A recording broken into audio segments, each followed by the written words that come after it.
What's going on, YouTube? Bagpiper coming back at you from the car. It's kind of weird saying that YouTube and not YTPC. In case you're unfamiliar with what YTPC stands for, it stands for YouTube Pipe Community, which, this being my personal channel, some of the first videos I ever made for my personal channel was when I joined the YouTube Pipe Community. And so that's just been my thing. What's up, YTPC? But it's a little bit different video. So like I said in my last video, I've started hunting again, and it's Sunday afternoon. But wrapped up my third and final hunt of the week this morning.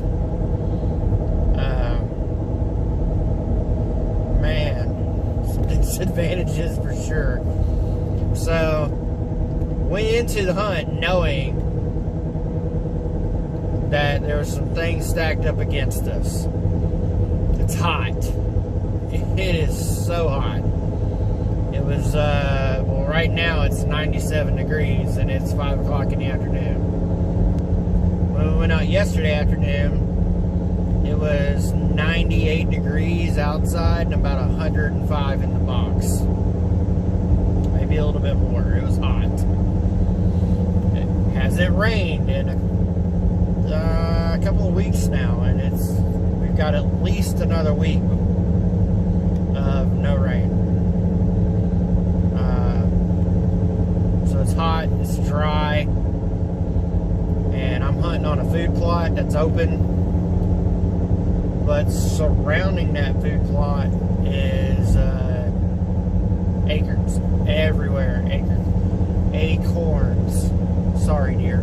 There's acorns everywhere, and the deer have decided to eat the acorns instead of coming in and getting anything off the food plot. Alright, we'll work around it. So Dad went out Thursday night, Friday morning, and Friday night. 3 hunts. Before I got there, didn't see anything. My hunt started 4 o'clock Saturday morning. It's 4:30 in the morning, and we're off.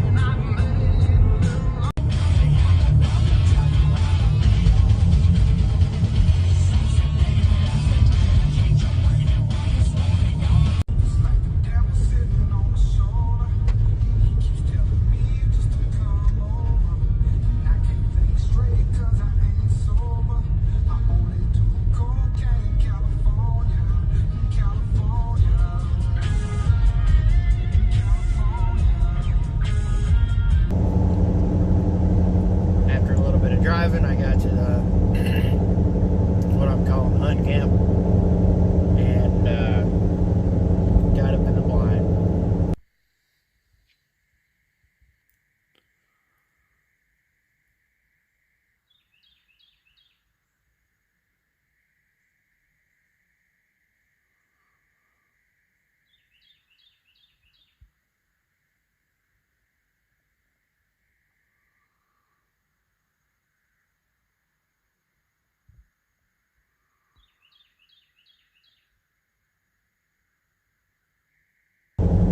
It's just a lot of that on repeat.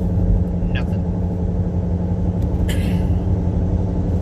So, went back to the house, picked up my middle son, who turns 11 tomorrow. My dad had bought him a bow for Christmas. It wasn't quite strong enough to pull it back. It was close, but it wasn't quite there. So Saturday afternoon,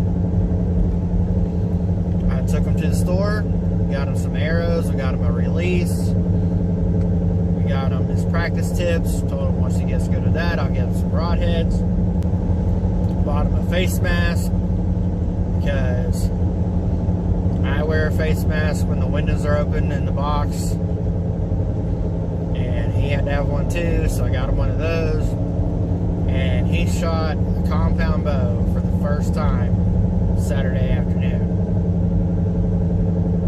And my dad, who taught me how to shoot, walked him through how to do it, and I did get a little bit of video of that.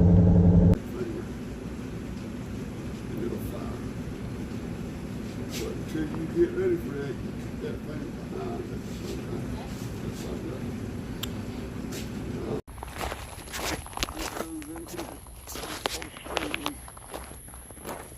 Put the finger behind it. Now, that's how you're going to pull it. Okay, you're going to use this. Put a hand on that and you pull it back. And when you get ready to shoot it, you're going to put your finger on here. And it's going to release it. Go ahead and shoot it. Shoot it now.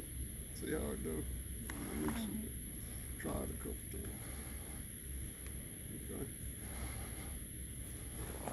Now when it releases, you don't want this arm to move. You just want to move that finger, and that's all you're going to move. Okay. See if you can do that. Okay. Now we've got the arrow here. Two colors go towards the string. The one color goes out. It rides in this. This is called the whisker biscuit. The arrow's riding beside that, okay? And that's what holds the arrow. Now up close, you want the top pin. What you're going to do is you're going to look through this peep sign. Now you're going to pull it, okay? You're going to use this. Put a hand on that and you pull it back. And when you get ready to shoot it, you're going to put your finger on here. And it's going to release it. Go ahead and shoot. Okay?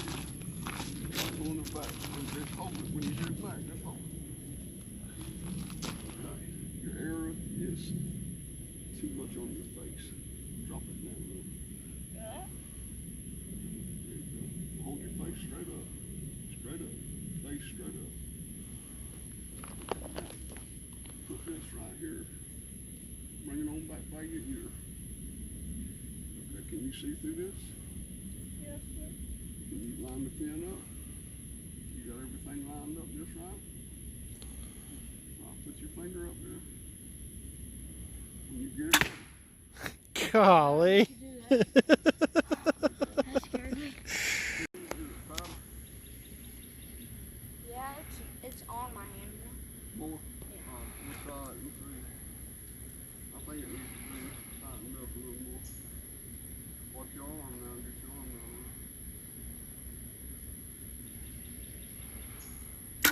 Yes, look at that. That way I had the... Man, he was just doing so good. His technique was, I mean, he was pretty spot on. He stayed consistent. His group was about like this. And, I mean, he was only at like 5 yards. But for the first time ever, 6 or 7 shots, he grouped it. He did great. Really proud of him. Then we went back out into the woods, got up in the stand. Like I said, it was probably 110 in the box at least. Sweated our asses off. And saw this.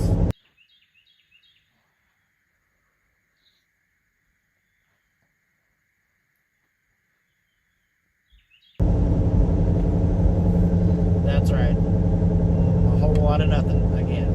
Get home, go to sleep, get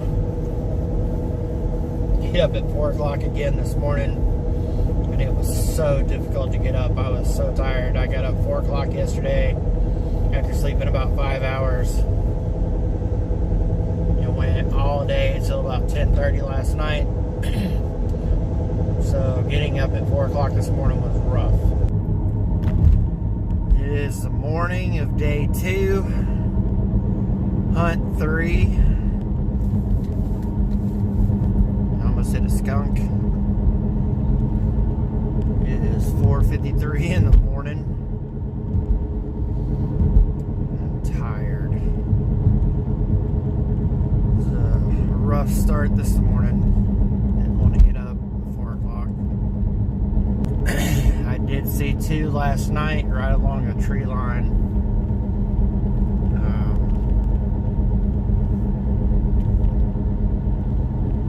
About 200 yards away or something. Never came out like full visibility. They were, there's a deer right there. Look at that doe. God. 3 miles from the hunting camp. Well, that's not good. That means I'm gonna run them off. God, I hope one comes out today. I need one to come out today to make this worth it. Get out in the stand about 5 o'clock this morning. And it was dark, man. It was so dark. And I started about 6:30-ish. I started seeing some movement. Here's what Past Me has to say about that.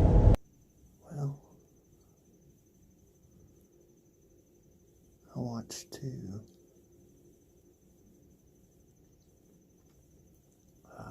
from about 6:30 this morning till a little after 7. I'm pretty sure it was those same 2 yearlings I've been seeing for the past couple of weeks. And they started out over here and worked their way to in front of me. It was so dark, I couldn't even see him with binoculars. I could just see like movement. And then finally I could see him with binoculars. But I couldn't see him with a scope. Because, you know, you can see things better in binoculars than you can the scope. By the time that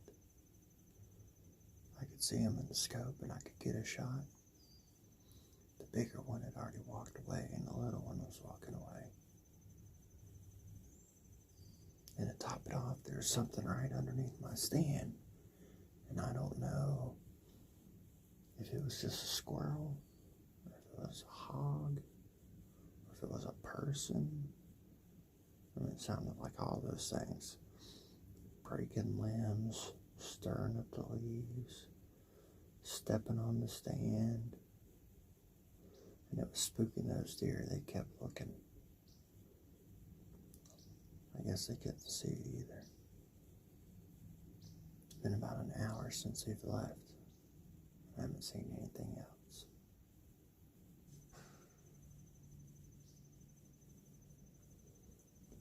My dad didn't get up this morning to come out.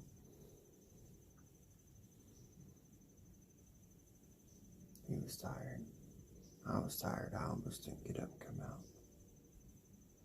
I can hear him now. He's working. Probably get out of here and go help him for a little bit and go back home.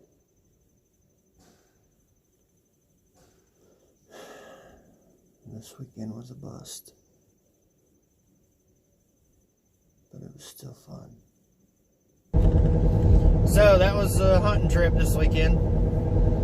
You know, it's how it goes. Some days you slay and some days you don't get nothing. But it was still fun. And what's that saying when you're fishing? A bad day of fishing is still a better day at work.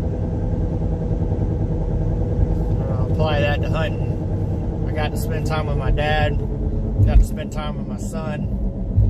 Got him started on learning how to use the bow. And it was a good weekend. Thanks for coming along with me on my little story of my weekend hunt. Most importantly, for my son learning how to use a bow.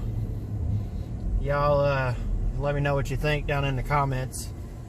And if you like these types of videos, then I'll keep making them. Till next time, y'all keep them fluid and rolling. Bagpiper out.